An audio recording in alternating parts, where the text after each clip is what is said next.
All right, welcome back to Terrible at Fishing, everybody. We're going to talk about spring migration. A little premature in my area, but it'll probably be just what you need in your area. So stay tuned.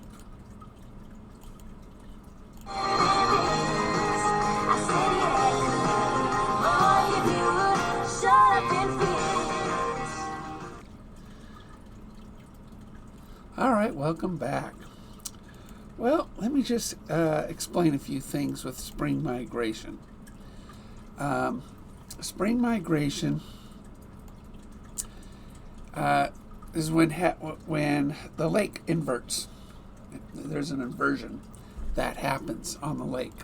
Now, in our lake's still frozen. It's 2.5 feet of ice on our. It's snowing outside right now. It's snowing outside.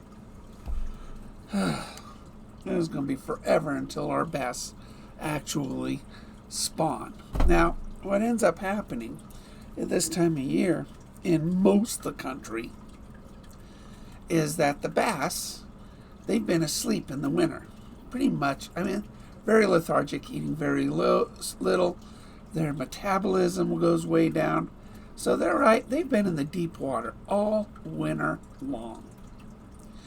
So as the water warms and the cold water comes to the bottom and the warm water goes to the top, these guys,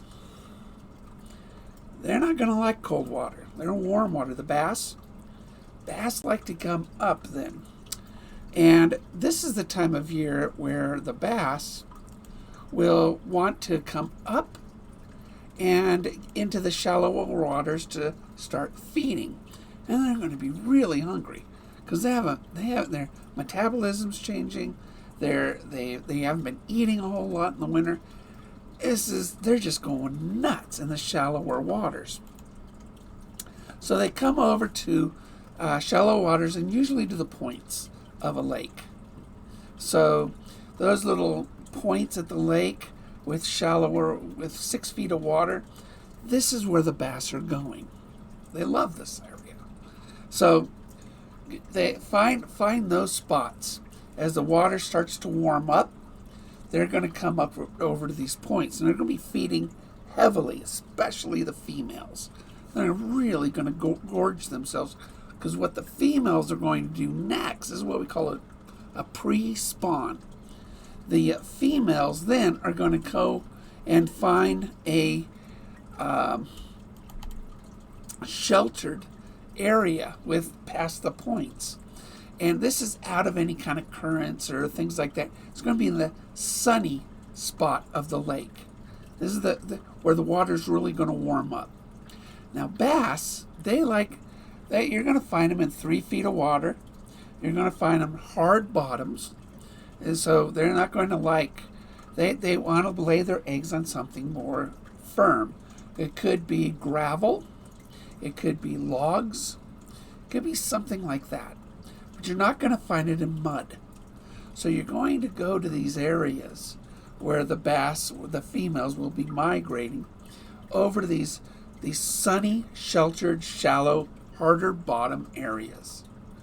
And this is where they're going to make the beds. And they're going to hatch their eggs, lay them and hatch them. Now, it's up to you whether you want to go bass fishing on beds. But if you do, if that's what you want to do, a lot of fishermen don't like it. But bedding bass will hit, but they're very hard to catch. But I would definitely put those bass back. I'm a catch and release fisherman anyway. But I don't usually go for bedding bass too much, because you never know if you might damage the bass beyond release. So I'll leave that decision up to you. But what ends up happening, as you can see here, they go from the deep areas, and this is Lake of the Woods right here. Lake of the Woods. Our area is really deep in the middle, and then they come up into these shallows. Now that could be the west side, it could be the east side. They're going to love the points, and those points are going to be near bedding areas, so that are sunny and shallow. And that's the neat thing about our lake. Lake of the Woods. But you look at places like Shasta Lake in Northern California. Nothing but points and sheltered coves. I mean, that lake isn't open like this one. This one's really wide open. But Shasta is just nothing but a spider webs of coves and points.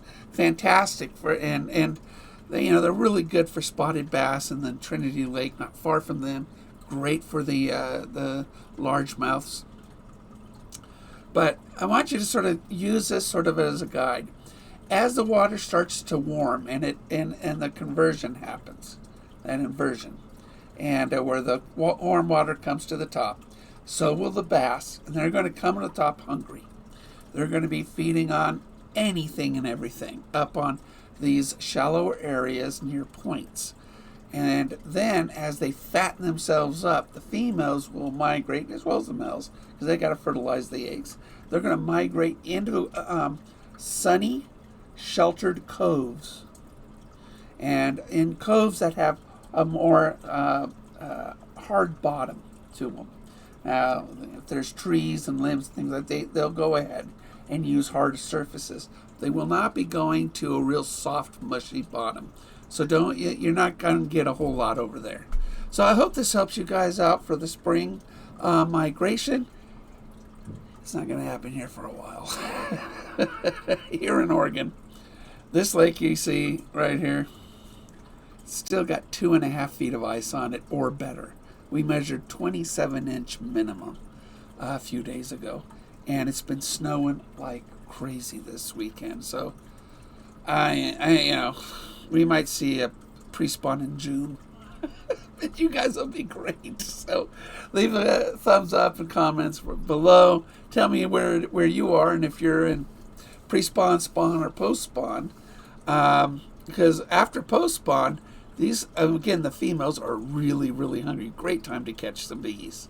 So then you're just doing a lot of topwater fishing. We'll talk about that in another episode. But I want to thank you guys for tuning in, and we will, well, I don't know if you see me on the water anytime soon, but you'll see me in the studio here.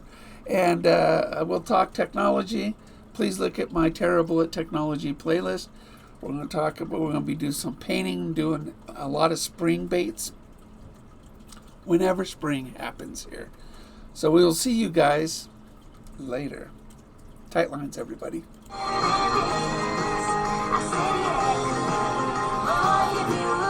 Shut up and